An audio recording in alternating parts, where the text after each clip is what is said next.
Halo semuanya, selamat datang di sesi bedah materi kita kali ini. Pernah nggak sih ngebayangin, wah asyik ya kayaknya mulai bisnis sendiri. Jadi bos buat diri sendiri, bebas secara finansial, terus ada rasa bangga gitu bisa bangun sesuatu dari nol. Ya, itu kan mimpiannya. Tapi, mari kita balik ke realita bentar. Mimpi yang keren, kalau nggak ada eksekusi yang jelas, ujung-ujungnya cuma jadi angan-angan aja. Makanya, di eksplorasi kita hari ini, kita bakal ngebongkar apa yang saya sebut sebagai kotak perkakas wajib buat para pengusaha. Ini benar-benar panduan esensial yang bakal jadi pembeda utama antara bisnis yang cuma sekadar coba-coba sama bisnis yang memang dirancang buat sukses. Penasaran kan? Nah, biar gampang, anggap aja ini sebagai peta perjalanan bisnis Anda.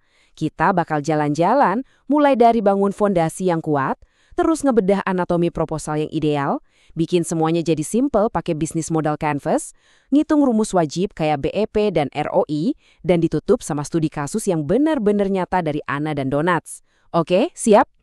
Oke, kita langsung masuk ke bagian pertama, fondasi kuat sebuah bisnis. Gini, ide bisnis sehebat apapun, sumpah bakal gampang banget runtuh kalau nggak punya peta dasar yang solid. Kita harus mulai dari langkah pertama yang paling fundamental. Sering banget kan kita dengar istilah business plan atau rencana bisnis. Terus banyak yang mikir, ini cuma tumpukan kertas formalitas doang buat dibaca-baca sendiri. Wah, itu salah besar. Kenyataannya, dokumen ini sejatinya adalah proposal penawaran tertinggi Anda. Ibaratnya ini tuh selling document. Dokumen ini dirancang khusus buat satu tujuan utama, meyakinkan orang yang punya uang, iya, para penyandang dana itu, kalau bisnis Anda ini benar-benar bisa jualan, dan pastinya ngasih keuntungan yang memuaskan buat mereka. Terus Anda mungkin mikir, ya udah, terus apa untungnya buat keseharian saya? Nah, rencana bisnis ini bukan cuma soal urusan minta dana aja loh. Ini benar-benar kerangka kerja nyata yang bakal ngejaga operasional harian Anda supaya nggak berantakan dan nggak berujung pada kekacauan. Dengan perencanaan yang matang, Anda nggak cuma naikin peluang sukses, tapi Anda jadi tahu persis gimana cara bagi-bagi sumber daya secara maksimal dan pastinya bisa ngontrol standar kerja di setiap sudut bisnis Anda. Jadi ya, ini krusial banget. Lanjut ke bagian kedua. Anatomi proposal usaha ideal. Setelah kita tahu kenapa ini penting banget, sekarang pertanyaannya, apa sih yang sebenarnya bikin sebuah proposal usaha itu ideal dan bisa langsung dieksekusi? Kalau Anda masih bingung harus mulai nulis dari mana, coba deh balik rumus klasik tapi sakti ini, 5W1H. Ini benar-benar blok bangunan paling dasar buat peta jalan bisnis Anda. Anda tuh harus bisa ngejawab dengan sangat spesifik. What? Sebenarnya ini usaha apa sih? Terus why? Kenapa usaha ini harus ada? Who? Siapa aja tim di balik layarnya? When? Kapan mau dieksekusi? Where? Lokasinya di mana? Dan terakhir, how? Gimana nih teknis pelaksanaannya di lapangan? Dengar ya, kalau ada satu aja dari elemen ini yang kosong atau nggak jelas, proposal Anda itu ibarat bangunan yang belum selesai, belum utuh.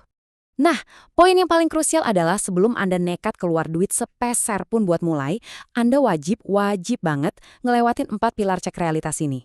Kita nyebutnya studi kelayakan bisnis. Coba tanyain ke diri sendiri. 1, pasarnya beneran ada nggak? 2, secara teknis bisa dioperasikan nggak nih? 3, tim Anda sanggup nggak ngurusin manajerialnya? Dan 4, ini yang sering bikin pusing, secara finansial masuk akal nggak? Intinya, kalau Anda gagal ngebuktiin salah satu dari 4 pilar ini, tahan dulu. Berarti Anda harus merevisi ide Anda. Oke, bagian ketiga, sederhana dengan bisnis modal kanvas. Tadi kita udah ngomongin proposal yang super detail. Sekarang saya mau ngenalin kompas di dalam kotak perkakas kita. Ini tuh metode yang lumayan revolusioner yang bikin kita bisa ninggalin dokumen tebal yang kadang bikin malas duluan. Coba bayangin, tumpukan proposal puluhan halaman yang isinya kaku, rumit, dan bikin pusing. Nah, lewat bisnis modal kanvas, atau kita sebut aja BMC, semua kerumitan itu diringkas secara brilian cuma jadi satu halaman visual yang super fleksibel. Metode yang dikembangkan oleh Alexander Osterwalder ini benar-benar ngubah kompleksitas yang membingungkan itu jadi alat satu halaman yang luar biasa simpel tapi udah mencakup segala hal. Keren kan? Pas lihat pertama kali, 9 elemen di kanvas ini mungkin kelihatan, wah banyak juga ya. Tapi tenang, mari kita bongkar jadi 3 keranjang sederhana aja biar nggak membingungkan. Keranjang pertama itu offering atau penawaran. Nah, disinilah letak value proposition. Apa sih nilai unik dari produk Anda? Keranjang kedua itu customer. Isinya tentang siapa segmen pasar Anda, gimana cara Anda jaga hubungan sama mereka, dan lewat jalur mana produk itu nyampe. Dan ketiga, infrastruktur, yang ngebahas soal sumber daya utama, apa aja aktivitas operasionalnya, siapa aja mitra kuncinya, dan pastinya urusan rincian biayanya. Terus, Gimana caranya kita tahu kalau model di kanvas yang udah kita bikin ini beneran masuk akal? Ini dia aturan emasnya, catat ya. Struktur biaya Anda itu mutlak harus lebih kecil dari aliran pendapatan. Logikanya sederhana aja. Kalau di atas kertas aja biaya Anda ngebengkak jauh ngelebihin pendapatan yang masuk, ya berarti secara fundamental model bisnis itu gagal dan gak layak dijalankan. Sekarang kita masuk ke bagian keempat, rumus penting BEP dan ROI. Nah, kalau tadi kita bahas kompasnya, sekarang kita bakal lihat gimana semua itu ngebangun indikator bahan bakar di bisnis kita. Kita bakal masuk ke realitas matematika yang mungkin agak dingin. Tapi percayalah, ini penting banget. Coba kita ubah istilah matematika yang kering ini jadi bahasa survival atau kelangsungan hidup. BEP atau break even point alias titik impas itu ibarat garis batas pertahanan terakhir bisnis Anda. Ini momen persis di mana Anda nggak dapat untung, tapi juga nggak rugi. Kenapa ini krusial banget? Gini, biarpun hari ini Anda nggak berhasil ngejual satu barang pun, yang namanya biaya tetap atau fixed cost kan tetap harus dibayar. Makanya, tahu angka impas ini adalah syarat mutlak supaya bisnis Anda bisa terus bertahan hidup. Mari kita langsung hitung angka pastinya. Ambil contoh deh, PT Lingkar Senja. Biaya tetap mereka itu 150 juta. Terus, mereka jualan barang dengan harga 100.000 per produk, yang biaya produksinya 60.000. Berarti kan ada margin keuntungan 40.000 nih per barang. Nah, saat kita bagi biaya tetap yang 150 juta tadi dengan margin 40.000 itu, muncul deh angka ajaibnya, 3.750 unit. Artinya, mereka wajib banget ngejual 3.750 unit murni cuma buat nutupin biaya, alias supaya nggak rugi. Selanjutnya adalah ROI. Kalau BEP tadi itu indikator buat bertahan hidup, nah ROI ini adalah indikator kesuksesan tertinggi. Ini ngejawab pertanyaan paling kritis. Bisnis yang lagi saya jalanin ini benar-benar bikin uang saya berkembang nggak sih? Coba kita telusuri hitung-hitungannya. Bayangin ada investor bernama Ana, dia nanam modal 20 juta rupiah. Beberapa waktu kemudian, nilai investasinya itu berkembang jadi 25 juta rupiah. Berarti ada keuntungan bersih 5 juta, bener ya?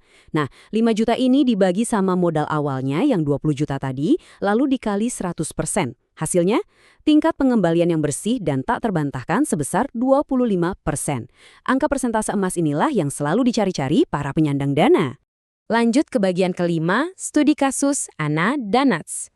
Udah cukup ya ngomongin teori-teori manajemen yang kayaknya tinggi banget di atas awan? Sekarang, mari kita bawa semua konsep abstrak tadi ke bumi, dan kita aplikasikan langsung ke studi kasus keseharian, yang sangat dekat. Coba perhatiin gimana Ana mengeksekusi kerangka bisnis dan kanvasnya secara unik.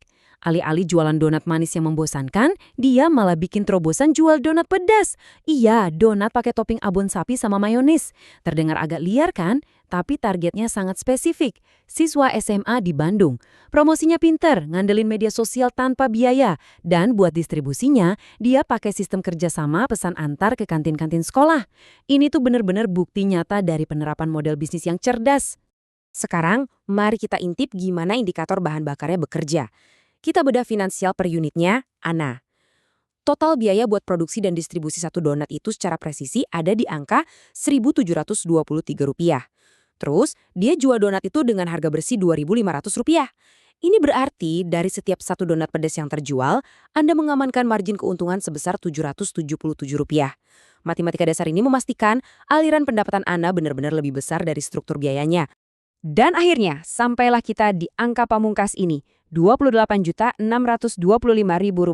Ini bukan angka acak loh ya, ini adalah total kebutuhan modal awal yang ditarik dari perhitungan rinci tadi, mulai dari investasi alat, biaya produksi, sampai distribusi awal. Angka inilah yang tepatnya harus diletakkan Ana ke dalam selling document atau proposal usahanya. Buat apa? Buat meyakinkan investor agar mau mendanai operasional bisnisnya. Wah, nggak kerasa kita udah ngebedah semuanya. Dari dokumen pondasi yang meyakinkan, kerangka kanvas satu halaman yang cerdas, sampai matematika krusial penentu kelangsungan hidup bisnis. Dan semuanya terbukti lewat keberhasilan donat pedas Ana. Sekarang, Anda udah punya peta jalannya, kompasnya, dan indikator bahan bakarnya di tangan Anda sendiri. Pertanyaannya sekarang beralih ke Anda nih. Rencana hebat apa yang bakal Anda bangun hari ini? Sampai jumpa di eksplorasi visual kita selanjutnya.